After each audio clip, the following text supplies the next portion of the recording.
Welcome friends, প্রত্যেকে স্বাগত আমাদের ইউটিউব চ্যানেলে। যে সমস্ত ভিউয়ার্স প্রথমবার চ্যানেলটি দেখছেন তারা অবশ্যই চ্যানেলটিকে সাবস্ক্রাইব করে দেবেন এবং চ্যানেলের পাশে থাকা বেল আইকনটি প্রেস করবেন যাতে এই ধরনের খবরাখবর সবচেয়ে আগে সবচেয়ে দ্রুত আপনাদের কাছে পৌঁছে যায়। তো আজকের যে হেডলাইন বুঝতেই পারছেন, পর্ষদকে ইঙ্গিত করে বলা হচ্ছে হায়রে পর্ষদ। খাস কলকাতার বুকে ইন্টারভিউতে 10-এ 10 পেয়ে চাকরি পাননি, চাকরি হয়নি 42,949 প্যানেলে। তো চলুন ঘেটে দেখা যাক গোটা বিষয়টা কি আছে। ভিডিওটা করার আগে যে তথ্যগুলো আমাদের হাতে এসে পৌঁছেছে, বিশ্বাস করুন একাধিক ঘাটাঘাটি আমরা করলাম, আমাদের এক্সপার্ট প্যানেলের সাথে আমরা কথা বললাম এবং তারা প্রত্যেকেই তাজ্জব বনে গেছে। কেউ না কোনো সমাধান বলতে পারছে না যে এটা কেন হলো। আমরা এর আগে বঞ্চনায় পাইনি, যারা বঞ্চনা করেছে হোয়াটএভার, কিন্তু এই ভিডিওটা করতে গিয়ে আমার নিজেরও বুকের বাদিকটা এখনও সত্যি সত্যি চিনচিন করে ব্যথা হচ্ছে যে প্রাথমিক শিক্ষা পর্ষদ এতটা নির্লজ্জ হতে পারে, একজন ডিজার্ভিং ক্যান্ডিডেটের সাথে 7.5 বছর এইভাবে বঞ্চনা করতে পারে। মানে ভিডিওটা শেষ পর্যন্ত দেখুন, আপনি শব্দ খুঁজে পাবেন না, স্পিচলেস হয়ে যাবেন ভিডিওটা দেখে, মানে কোনো উত্তর আপনার কাছে থাকবে না। তো চলুন গোটা ভিডিওটা শুরু করা যাক। তো ভিডিওর প্রথমে যে ব্যাপারটা দেখাবো সেটা হচ্ছে কলকাতা ডিস্ট্রিক্ট যার কোড হচ্ছে 10, বাংলা মিডিয়ামের নন এক্সামটের একজন প্রার্থী। তো তার স্কোর, ডিপ্রাইভ ক্যান্ডিডেট স্কোর হচ্ছে 20.495। আপনি ভাবছেন দাদা আপনি তো মিথ্যা কথা বলছেন, দাদা আইটিআই দেখাবো, একটু ওয়েট করুন। তো সেই কলকাতা ডিস্ট্রিক্টের general cut off marks Bangla মিডিয়ামে নন টেনদের ক্ষেত্রে 16.344। তো ভাগ্যচক্রে এই প্রার্থী কিন্তু জেনারেল বা ধরুন ওবিসি বি বা এসসি প্রার্থী নন, তিনি ওবিসি এ প্রার্থী। ওবিসি এতে কলকাতা ডিস্ট্রিক্টে কাট অফ কত গেছেন জানেন? 12.527। এই প্রার্থী একজন ওবিসি এ প্রার্থী। তো সেটেল ল মোতাবেক আমরা এতদিন সেটেল ল দেখেছি যে জেনারেল কাট অফ ক্রস করলে তো তিনি সেখানে পাবেনই, বাট না পেলে নিজের ক্যাটাগরিতে পাবেন। তো তার নাম্বার হচ্ছে 20.495। তো তিনি জেনারেলেও ক্রস করে যাচ্ছেন আর তিনি নিজের ক্যাটাগরিতেও ক্রস করে যাচ্ছেন। তাহলে তিনি কেন চাকরি পাননি একটু বলবেন তো, যে আপনার কোন ফর্মুলাতে এই ব্যক্তি চাকরি পাননি?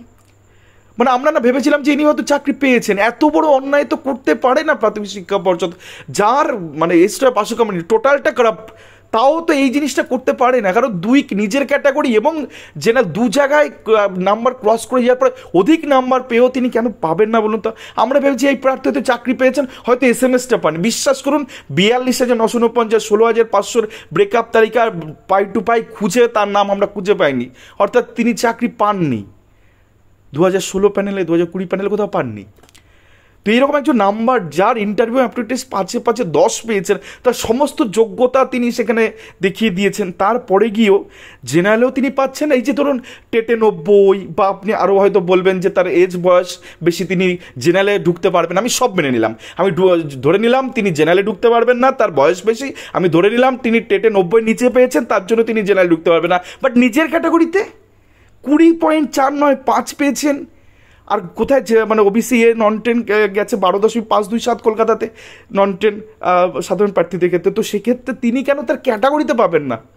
জেনারেলটা আমি ছেড়েই দিলাম। তো এটা কি করে সম্ভব হয় আপনারা একটু নিজেরা বলুন তো, আমাদের ইমেল আইডি দেওয়া হচ্ছে, একটু বলবেন হ্যাঁ ইনি কেন পেলেন না চাকরিটা। এবার তার আইটিআইটা আমরা দেখাই। কলকাতা ডিস্ট্রিক্ট দেখতেই পাচ্ছেন। তো তিনি তার স্কোর, এই যে বললাম না 90 নিচে পেয়েছে, 90-এর উপরে তিনি পেয়েছেন, 91 পেয়েছে। তো সেক্ষেত্রে তার নাম্বার দেখতে পাচ্ছেন যে টেটে তিনি 3.033 পেয়েছেন এবং উপরে লেখা আছে ইন দ্য রিক্রুটমেন্ট প্রসেস 2016। এবং পরিষ্কার দেখুন মাধ্যমিক স্কোর 2.822, HSS স্কোর 4.640, ভাইভাতে 5 পেয়েছেন, ইন্টারভিউতে এই অ্যাপটিউডে 5 পেয়েছেন, তার total score 20.495।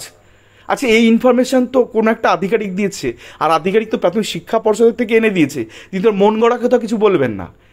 Right two information একটা, এটা রাজ্য সরকার স্টেটের ম্যাটার, এটা সেন্ট্রালের একটা বড় গেজেট, তথ্য জানার অধিকার আইন 2005-এ গেজেট হচ্ছে তার। তো সেটাতে তো সঠিক ইনফরমেশনটা দিয়েছেন। এক্ষেত্রে আমরা তো দেখিনি যে নিজের ইনফরমেশনটুকু ভুল দিয়েই বা করবে কি।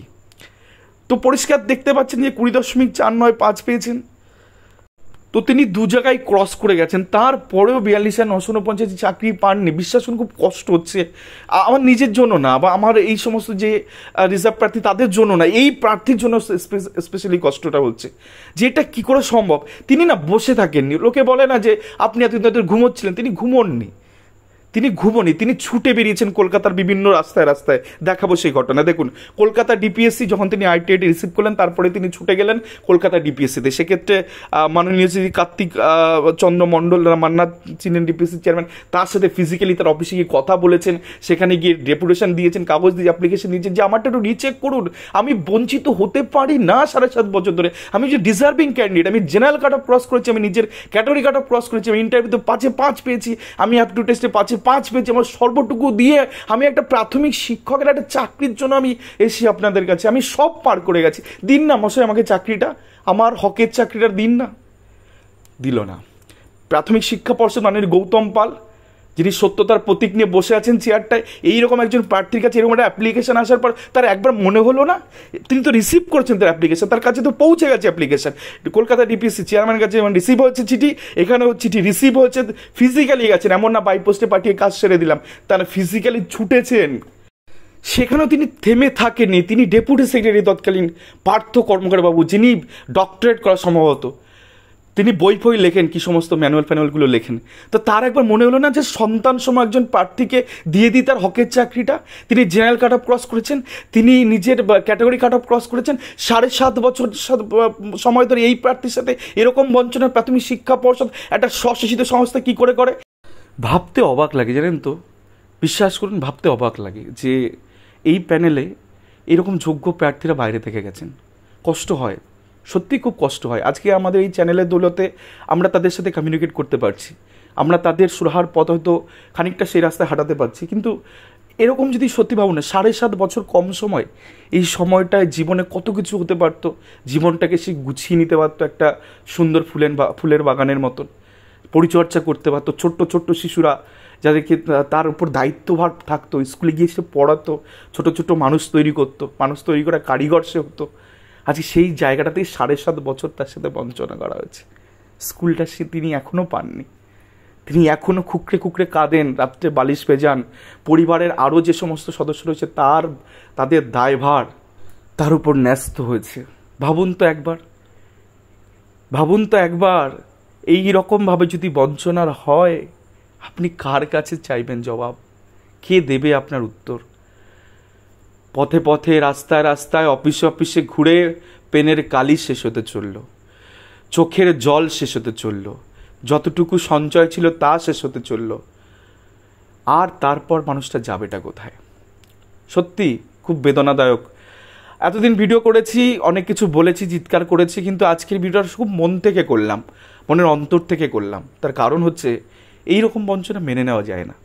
সত্যি মানে যারা নিজেদেরকে যোগ্য বলে বিবেচিত করেন বা বিবেচিত বলেন, বা রাস্তায় রাস্তায় পোস্টারিং করেন, কলকাতা হাইকোর্টে গিয়েও আমরা পোস্টার দেখে এসেছি আমরা যোগ্য 32,000, আমরা যোগ্য 32কে, এনাকে কি বলবেন? নেবেন না নিজেদের দলে?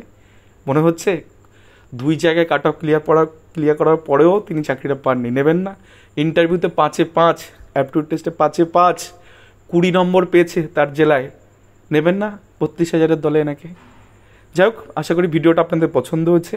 ছোট্ট একটা রিকোয়েস্ট থাকলো, ভিডিওটা যদি ভালো লাগে বা এই যে প্রার্থী যার কষ্টের কথা আমরা তুলে ধরলাম আমাদের চ্যানেলে, তার জন্য ভিডিওটা চরম লেভেল পর্যন্ত পৌঁছে দিন সেই সমস্ত আধিকারিকদের কাছে, তাদেরকে ট্যাগ করে ভিডিওটা পোস্ট করুন যে দেখুন এরকম বঞ্চনা আপনি করেছেন, আপনি করতে পারেন না, আপনার সে রাইট নেই, ভারতীয় সংবিধান এই অধিকার আপনাকে দেয়নি, এই আরবিটারি ম্যানারে আপনি নিয়োগ করতে পারেন না, ম্যালাফাইডভাবে আপনি নিয়োগ করতে পারেন না, এটার ক্ষমতা আপনার নেই, এটা স্বৈরাচারীতন্ত্র ব্যাপার চলছে না বা একনায়কতন্ত্র চলছে না, মানিক জামানা শেষ হয়ে গেছে।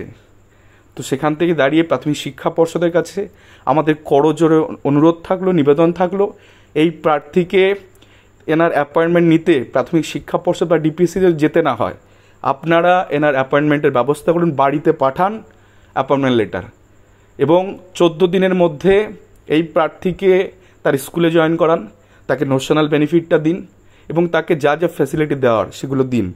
নাহলে আমাদের যে টিম তাকে তো উপযুক্ত ব্যবস্থা নেবে, শুধুমাত্র মামলাতে নয়, হাইকোর্টে নয়, আমরা কিন্তু পর্ষদেও যাব, এটুকু কিন্তু বলে রাখলাম।